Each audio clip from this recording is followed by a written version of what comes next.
Hello and welcome to SGN Tech Forum. Today we are going to talk about one very obvious protocol, very common protocol called ICMP, Internet Control Message Protocol. If you are in the field of networking, you must have used this, and this is so important and basic that it really deserves a special mention here. ICMP is tightly coupled with IP, Internet Protocol implementation.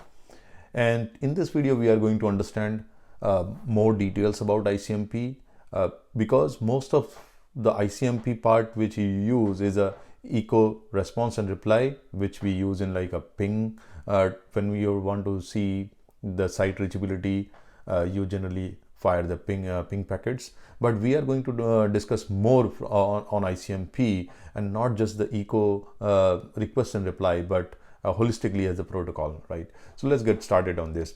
ICMP is again network layer protocol, and it is a special purpose messaging mechanism used to communicate network level errors or information about unexpected circumstances. So this is less known side of it, and also used for debugging and measurement purpose, like you can measure latency and other things.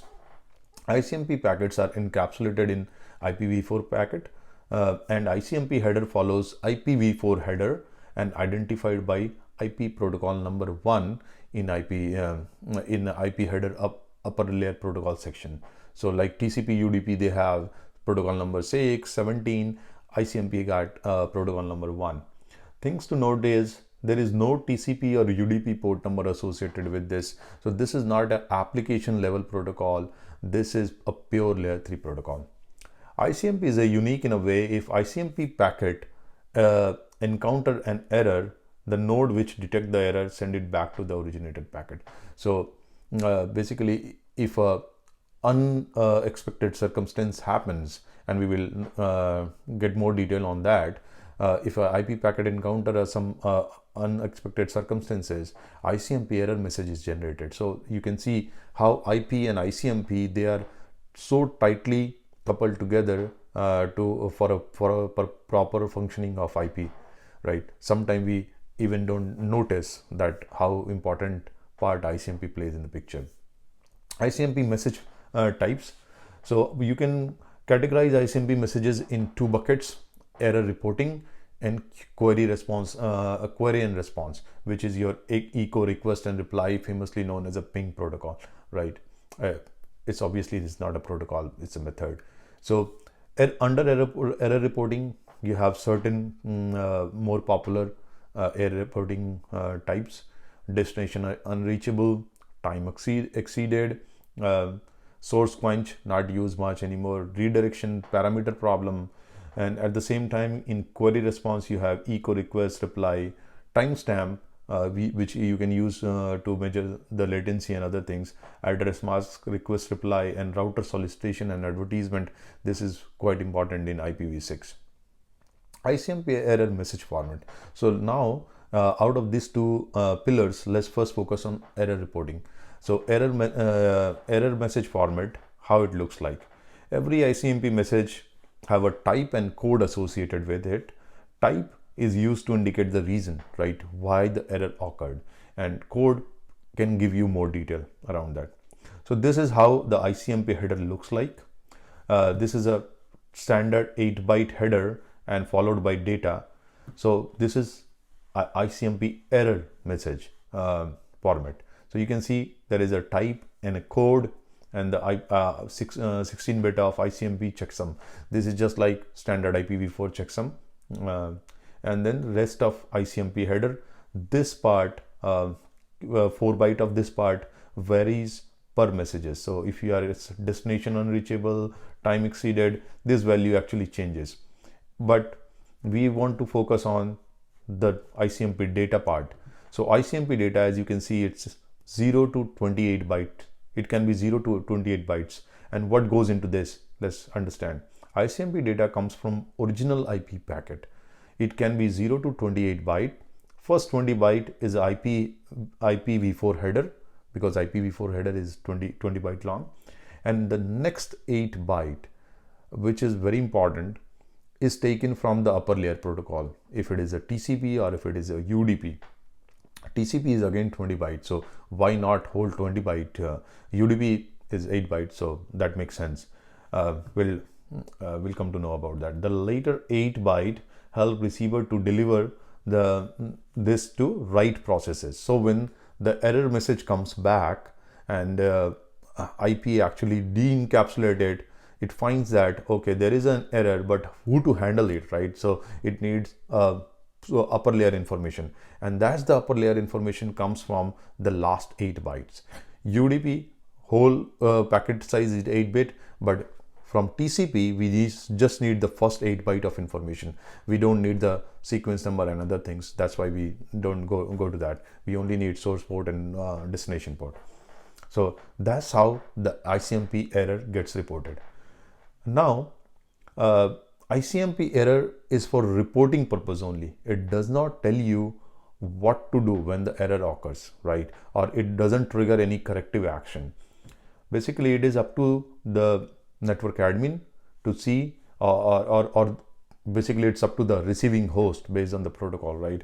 That if the protocol want to take a certain action, or it just want to drop it. Now there are certain exceptions. Not all errors can be reported. Some examples are in the response of datagram carrying an ICMP error message. So, and if an error occurs in a packet which itself is an ICMP error packet, then obviously you don't have any way to identify who to send it, right? Then the second is for a fragmented datagram that is not the first fragment. So in my fragment video, you know that the first fragment only have the upper layer information, like if it is a TCP or UDP. Subsequent packet does have only IPv4 data, but IPv4 header, but it doesn't have the information of upper layer. That's why if a error occurred in following packets, ICMP has no way to know who to send this. Obviously it knows the IP address, but it doesn't know the upper layer information. That's why the error message is not triggered. For multicast, obviously multicast, if you want to send it back, you really don't know who the sender is, so no ICMP error trigger. And special addresses like host, which is a part of DHCP process right now, is in the process of obtaining an IP address, and it has not get any IP address, so you don't know who to send the ICMP error message back. Yeah, so these are some circumstances when ICMP error doesn't trigger. Now let's talk about the common part of it, which is ICMP query and response. Query and response, again, you can see the ICMP header is 8 byte long only, and it has type and code and ICMP checksum field, just like the error message. But only thing what changes here is, instead of we can compare rest of ICMP header, here we have introduced process identifier and sequence number. Obviously echo request and reply is like a client server, so you want to make sure that the packets which you are sending is not duplicated, or the acknowledgement which are coming is not duplicated. That's why you need a sequence number and process identifier for the same. And there is no need of like this ICMP data field, because process identifier itself can identify that this is for ICMP process only. It's not need to hand over to any upper layer protocol. So that's why you see the difference, and that is the key thing I want you to take away from this video. All right, instead of 8 byte of upper layer info, process identifier and sequence number has been introduced. Some of the ICMP type and code illustrated. Famous ICMP types are type 0, echo reply, echo request, TTL exceed, port unreachable. There are a whole lot of it, and along with type goes code. So I would suggest, if you want to know more about the code and type and code, search in the internet or go to the wiki page. Obviously, if you are doing any packet capture, all the packet capture are kind enough to show you a human readable format of the type and code, which we will see in our demo. So what is my demo setup look like? I'm going to use my command line to generate both the two type of ICMP packet what we discussed, ICMP echo request and reply, at the same time ICMP error.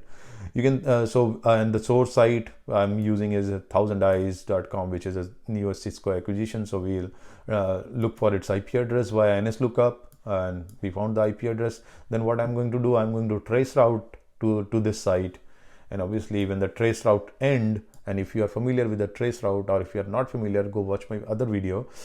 Basically what happened when the trace route ends, you start getting the port unreachable when it reaches the final destination, because there is no process is listening to that particular port number. That's why it says port unreachable. And here I'm using the ping utility just to create a echo request and echo reply. So this is how we are going to generate our ICMP packets, and let's go and see whatever we discuss in this video, this header format. Let's look at them in the PCAP. So I have a PCAP already created, and the first PCAP is I'm tracing the site with a trace route command, and you can see the final is I'm getting port unreachable here. This is the part, this is the packet we are going to see.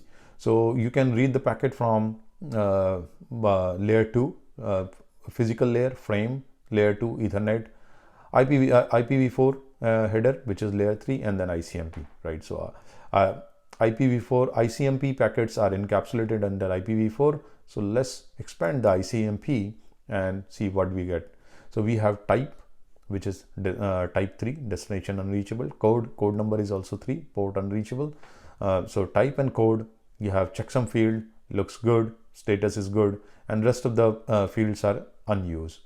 But then now the 0 to 28 bit of data, what goes into the ICMP data field is this part. So IP protocol version, this is your, you can see here is 20 byte long, and it has got source and destination from the original packet. So you can see here my source and destinations are different, right?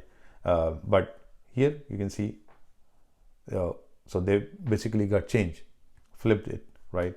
So 20 bit of IPv4, but I am not going to interested you show this. This is the last 8 byte what we were talking about, right? So when it comes back to the destination know that these are the source port and destination port, and it looks at the source port, try to see if there is a socket listening to for this port, and hand over this packet to that. All right, now let's go and look at it's a simple one, which is echo request, echo reply to the same site. You can see again layer 1, layer 2, layer 3, and finally ICMP, which is encapsulated in IPv4. Type is 8, code is 0, and then 48 byte of data field. No upper layer information here. And obviously, as we had discussed, we have sequence number, we have protocol identifier. And if you want to see the reply, what goes in the reply, type changes to 0, code 0, checksum.